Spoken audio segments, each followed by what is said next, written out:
நான் வந்து மோர் தென் 25 clients work பண்ணிட்டு இருக்கேன் பிஸ்னஸில். இந்த 25 கிளைண்ட்ஸில் வந்து பார்த்தீங்கன்னா வச்சுக்கோங்களேன் 20% கிளைண்ட்ஸ் வந்து மட்டும்தான் எனக்கு வந்து 90% ரெவன்யூ வந்துட்டு இருக்கு.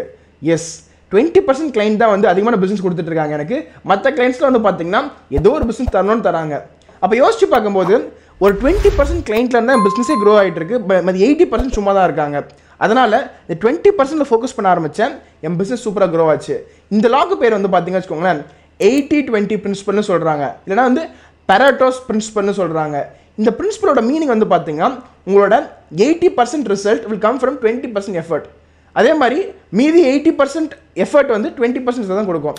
என் பிஸ்னஸில் வந்து பார்த்தீங்கன்னா வச்சுக்கோங்களேன் என்னோட கிளைண்ட்ஸில் 20% பீப்புள் தான் வந்து எனக்கு 80% ரெவன்யூ கொடுத்துட்ருக்காங்க. அப்போ யோசிச்சு பார்க்கும்போது அந்த 20% கிளைண்ட்டை மட்டும் நல்லா நம்ம என்கேஜ் பண்ணாலே we can make 80% revenue. But இங்கே என்ன பிரச்சனையாக பார்த்தீங்கன்னா மீதி 80% கிளைண்ட் இருக்காங்கல்ல, அவங்க கொடுக்குற ரெவன்யூ ரொம்ப கம்மியாக இருக்குது, 20% கூட வராது. அப்போது நம்ம என்ன பண்ணுறோன்னா அதிகமான நம்பர்ஸில் ஒர்க் பண்ணும்போது ரிசல்ட் கம்மியாக தான் கிடைக்குது.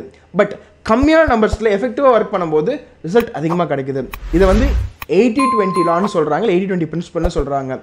இதை பெரட்டோஸ் பிரின்சிபல்னு சொல்லுவாங்க. இதோட மீனிங் வந்து பார்த்தீங்கன்னா உங்களோட முக்கியமான ரிசல்ட் அதிகமான எஃபிஷியன்சின்றது குறைஞ்ச விஷயத்தில் இருந்து மட்டும்தான் வரும். விச் இஸ் 20% நீங்கள் போடுற ஒர்க்கில் இருந்து தான் 80% ரிசல்ட்டே வருது உங்களுக்கு. பட் மீதி 80% எஃபர்ட் நீங்கள் போடுறீங்கல்ல, அது தப்பான ஒரு இடத்துல போடுறதுனால 20% தான் கிடைக்கும் உங்களுக்கு. If you want to increase your efficiency, உங்களோட ப்ரொடக்டிவிட்டி இன்க்ரீஸ் பண்ண நினச்சிங்கன்னா நீங்கள் 20% ஒர்க்கை எதுலேருந்து ரிசல்ட் வருதோ அது மேலே இன்வெஸ்ட் பண்ணிங்கன்னா டெஃபினட்டாக you can make your productivity go high. அதே மாதிரி பிஸ்னஸ்லையும் சரி எல்லா கிளைண்ட்ஸ்க்கும் நீங்கள் கேட்டர் பண்ணாமல் உங்களோட நீஷ் மார்க்கெட் இவங்க தான் என்னோட ரைட் ஆடியன்ஸுன்றதை முடிவு பண்ணி அதில் யார் உங்களுக்கு நல்லா ஒர்க் நல்லா பண்ணுறாங்க, யார் உங்களோட ப்ரைம் கிளைண்ட்டோ அவங்களுக்காக நீங்கள் ரெண்டர் பண்ணி வச்சுக்கோங்க சர்வீஸை, they will give the highest amount of yield which is 80% of the result. So நீங்கள் 20% எஃபர்ட் போட்டு 80% காசு பார்க்க முடியும். பட் இதை பண்ண நீங்கள் ரெடியாக இருக்கீங்களா? ரெடியாக இருந்தால் கமெண்ட்டில் சொல்லுங்கள். ஸோ தட் இதை பற்றி இன்டெப்த்தாக ஒரு வீடியோ போடுறேன். Thank you so much.